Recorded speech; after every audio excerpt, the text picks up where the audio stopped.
Bom dia, gente! Sejam bem-vindos! Chegamos! Estamos no Salmo 51 e eu com 39. Gente, vamos lá. Então, aqui é um salmo, mais uma vez, de Davi. Voltamos aos salmos de Davi. E esse é aquele momento em que ele havia acabado, entre aspas, né, de cair, de pecar, de cometer 2 pecados sérios contra o Senhor, que foi adultério e assassinato. E até então ele não tinha falado nada com Deus, achou que estava tudo certo. E resolveu ali as coisas, né, da forma dele. E beleza. Então, eu costumo não, né? Eu gostaria de intitular estes salmos como o salmo de... o salmo que salvou Davi. O salmo que salvou Davi. Por quê? Porque a gente vê Davi, ele... Quando Natan, aqui foi o momento em que Natan foi lá e repreendeu ele. Virou e falou para ele que ele estava errado, que ele tinha pecado contra o Senhor. E, gente, eram 2 pecados mortais, eram 2 pecados feridos, eram 2 leis do mandamento de Deus feridos. Tipo, eram pecados que Davi não poderia continuar prosperando, tendo o sucesso que ele teve, se ele não regenerasse o coração dele. Então, eu até anotei nas minhas anotações que esse é um salmo em que Davi vai falar até mesmo sobre o Novo Testamento, porque ele vai conhecer a graça, né? A graça de Jesus. Por quê? Porque sabe que Deus é um Deus perdoador, que não há pecado tão grave que ele não possa perdoar, que não há mancha tão suja, que ele fique tão manchado, que Deus não é capaz de restaurar e de te lavar. Mas é necessário ter esse coração que Davi teve nesse salmo. Então, vamos ler, que aí a gente verifica aí como Deus fez com Davi e a gente aprende um pouco também a respeito disso, amém? Amém, Deus. Obrigada, Pai. Obrigada por mais um dia estar aqui na sua presença. Obrigada por mais um ano de vida que o Senhor me concede. E pela oportunidade, sabe, Deus, de estar compartilhando, Deus, a tua palavra. Para mim é um privilégio. Muito obrigada. Muito obrigada pelo que o Senhor tem colocado no meu coração. Muito obrigada pelo que o Senhor me ensina. Sabe, Deus, olhando a tua palavra, olhando a vida de Davi, olhando a vida de tantos outros. Sabe, Deus, nós podemos chegar a este lugar de que nada é difícil demais para o Senhor. Nem mesmo pecados que são considerados até mesmo imperdoáveis. Nossa, eu nem sei. Sabe, são pecados que o Senhor fala desde o princípio. E o maior rei da terra que já tivemos, e o homem cujo é chamado segundo o coração de Deus, ele caiu nesses 2 pecados. E ele teve um coração humilde e quebrantado, e não somente isso, Deus, ele conheceu a graça de Jesus antes mesmo do próprio Jesus vir à terra. Então, que nós possamos também entender que o Senhor é esse Deus. O Senhor é um Deus que nada é impossível, que nada está difícil demais que o Senhor não possa alcançar.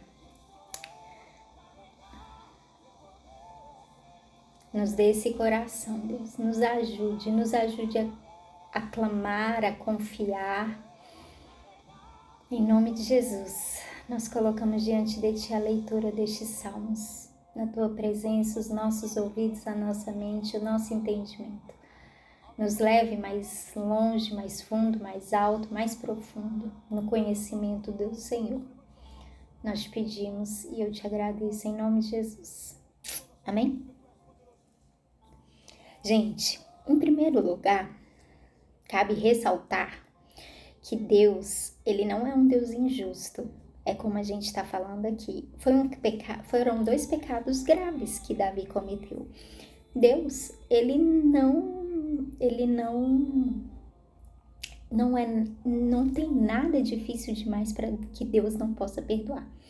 Mas também não significa que não tem consequências. Davi sofreu as maiores e piores consequências. Ele foi perseguido pelo próprio filho, sabe? Ele teve que sair da posição dele de rei, que ele já tinha conquistado o trono, e ele voltou para o deserto.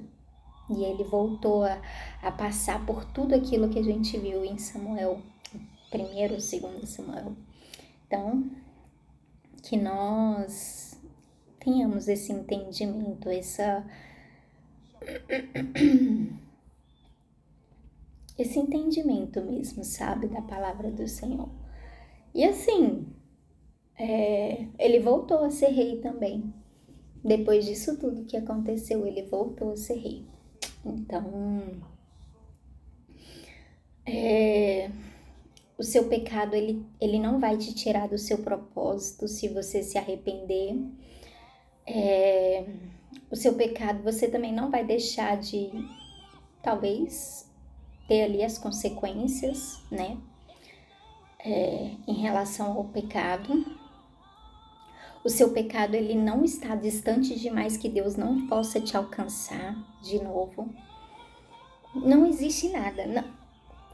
Não acabou a história. Não existe nada que faça você virar e falar, puxa, é o fim. É o fim do túnel, é o fim da linha, é o fim da minha vida, é o fim de tudo. Só se talvez você partir dessa terra que também existe outra, né? Não existe nada. Até a morte Jesus venceu. Não existe nada que seja o fim da linha, o fim da história. Não existe. Não existe pecado tão grande que Deus não possa te restaurar e te limpar e fazer algo precioso na sua vida. Amém? Bom dia, mãe, seja bem-vinda. Vamos começar a ler antes que eu me atrase. Então, vai dizer o seguinte. Então, o Salmo 51 é um salmo de arrependimento e perdão. E vai falar assim, Salmo de Davi ao regente do coro, escrito depois que o profeta Natã falou com Davi a respeito do pecado que este havia cometido com Batseba. Então, Davi começa assim. Por causa do teu amor, ó Deus, tem misericórdia de mim. Por causa da tua grande compaixão, apaga os meus pecados. Purifica-me de todas as minhas maldades e lava-me do meu pecado. Pois eu conheço bem os meus erros e o meu pecado está sempre diante de mim. Contra ti eu pequei, somente contra ti, e fiz o que detestas. Tu tens razão quando me julgas e estás certo quando me condenas. De fato, tenho sido mau desde que nasci. Tenho sido pecador desde o dia em que fui concebido. O que tu queres é um coração sincero. Enche o meu coração com a tua sabedoria. Tira de mim o meu pecado e ficarei limpo. Lava-me e ficarei mais branco do que a neve. Faze-me ouvir outra vez os sons de alegria e de felicidade. E ainda que tenhas me esmagado e quebrado, eu serei feliz de novo. Não olhes para os meus pecados e apaga todas as minhas maldades. Antes da gente continuar, presta atenção na oração de Davi, que Davi fala para Deus. Ele vai falar para ele lavar dele todos os pecados dele. E ele vai virar e ele vai falar assim, eu sei que eu pequei contra o Senhor. Eu sei que eu fiz aquilo que o Senhor mais detesta. O que o Senhor está falando desde lá de o início para a gente não cometer. E deixa eu te falar, Eu sei que eu tenho um coração bom, sabe? Que eu fui um pastor de ovelhas, que o Senhor foi lá, me viu por detrás das malhadas, me escolheu. Por quê? Porque o Senhor conhecia o meu coração. O Senhor já sabia que eu tinha um coração reto, um coração puro. Mas nem isso fez de mim uma pessoa que não pecou. Nem isso pôde me deter de não cometer pecados. Gente, é muito importante a gente entender que a gente é pecador. Ele fala aqui exatamente isso.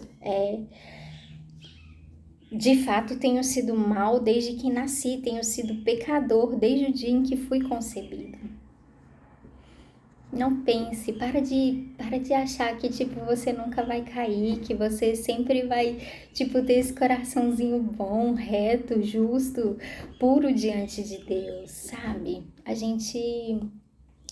Por isso que a gente não pode julgar as pessoas. A gente nunca sabe quando alguma coisa vai pegar a gente bem ali no meio do caminho, gente. A gente tá suscetível a errar, a pecar e a cometer aquilo que o Senhor detesta. Mas a gente precisa saber que houve um justo, uma pessoa que passou por aqui que não cometeu pecado, sabe? E Davi, ele virou e ele falou: Deus Pai, eu sei que, sabe, o seu Deus Filho nem mesmo chegou a vir à terra, mas deixa eu te falar, tira de mim o meu pecado, porque eu sei que se o Senhor fizer isso, eu ficarei limpo. Lava-me e eu ficarei mais branco do que a neve. Jesus veio para fazer isso, para nos lavar e nos deixar mais branco do que a neve. Tem várias canções a respeito disso, sabe? E aí ele vira e ele fala: ainda que o Senhor venha me esmagar e me quebrar, deixa eu ser feliz de novo. Foi isso que aconteceu. Sabe, Davi passou por tantas coisas depois disso. Deus virou e falou: ok, Davi, mas deixa eu te falar, seu filho vai ter relações sexuais em frente a todo mundo com a sua concubina, sua esposa, né? Você vai ser perseguido pelo seu próprio filho. Davi, a gente viu aqui nos Salmos atrás que Davi, ele virava e ele falava: eu não aguento mais isso, eu não aguento mais sofrer isso, Deus, por favor. Mas Davi voltou para o reinado, Davi voltou para a presença, Davi voltou. O Senhor permitiu que Davi fosse feliz outra vez. E aí continua. No versículo 10, ó Deus, cria em mim um coração puro e dá-me uma vontade nova e firme. Não me expulses da tua presença, nem tires de mim o teu Santo Espírito. Dá-me novamente a alegria da tua salvação e conserve em mim o desejo de ser obediente. Então ensinarei aos desobedientes as tuas leis e eles voltarão a ti. Ó Deus, meu Salvador, livra-me da morte e com alegria eu anunciarei a tua salvação. Ó Senhor, põe as palavras certas na minha boca e eu te louvarei. Tu não queres que eu te ofereça sacrifícios, tu não gostas que animais sejam queimados como oferta a ti. Ó Deus, o meu sacrifício é um espírito humilde, tu não rejeitarás um coração humilde e arrependido. Ó Deus, com a tua bondade, ajuda Jerusalém, constrói de novo as suas muralhas. Então terás prazer em receber os sacrifícios certos e os animais que são totalmente queimados, e touros novos serão oferecidos no teu altar. Finalizamos o Salmo 51. Deixa eu falar a respeito disso daqui. Davi, então, ele viria e ele fala o seguinte: Senhor, deixa eu te contar qual é a minha maior alegria. É o prazer de ser salvo. Se eu não for salvo, não faz sentido. Não vai fazer sentido eu voltar para o reino, eu ter qualquer outra coisa. Eu preciso voltar a ter a alegria de virar e de falar: graças a Deus, eu sou salvo. Sabe, eu posso me garantir nisso. E aí ele vira e ele fala o seguinte: então me ensina a ser obediente. Coloca de mim o teu espírito. E aí, quando isso acontecer, quando eu estiver nesse caminho, eu mesmo vou ensinar aos desobedientes as tuas leis e eles se voltarão a ti. Por quê? Porque muitas vezes a gente é maravilhoso uma pessoa que teve a oportunidade de nunca se desviar no caminho. Mas pessoas com testemunhos fortes, né, que caíram ou que não chegaram, né, não são cristãos desde o seu início e fizeram coisas muito fortes, né? E me vem à cabeça aquele próprio Guilherme de Pádua. Que exemplo difícil, né? Ele matou uma mulher, mas sabe, ele é uma pessoa que ajuda dentro da lagoinha a restaurar presos, sabe? Então, quando a gente cai, o nosso testemunho de volta para Cristo, de obter essa graça e essa salvação de novo, é uma forma da gente poder restaurar também outras vidas que caíram e que estão precisando olhar para alguém e falar, cara, se com ele foi possível, comigo também será possível. Amém? Eu não vou passar do meu horário. Beijo, gente. Bom domingo. Deus abençoe.